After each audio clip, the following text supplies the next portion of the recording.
நம்ம பார்க்க வேண்டிய மாடு ஒரு கருப்பு வெள்ளை.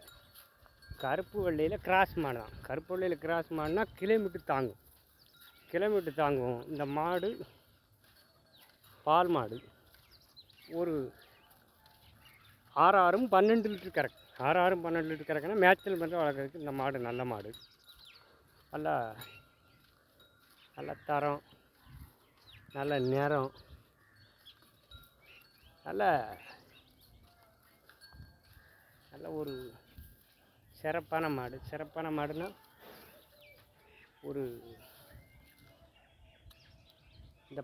இந்த மாடு பால் மற்ற மாட்டை விட இந்த மாடு கொஞ்சம் பாயிண்ட் அடிக்கும். பாயிண்ட் அடிக்கும் என்னன்னா, இது கருப்பு தான்.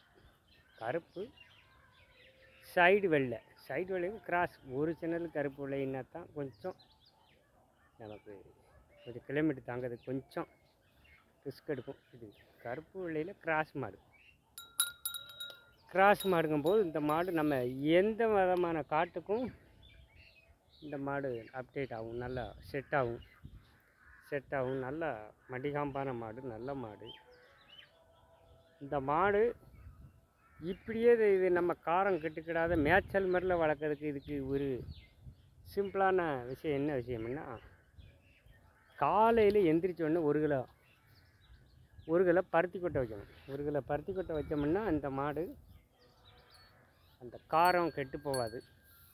காரம் கெட்டு போகிற ஒரு கிலோ பருத்தி கொட்டை தாராளம் வைக்கணும். ஒரு கிலோ பருத்தி கொட்டை வச்சோம்னா அந்த மாடு எப்போவுமே மேய்ச்சல் மாதிரில வளர்க்குறதுக்கு இந்த மாடு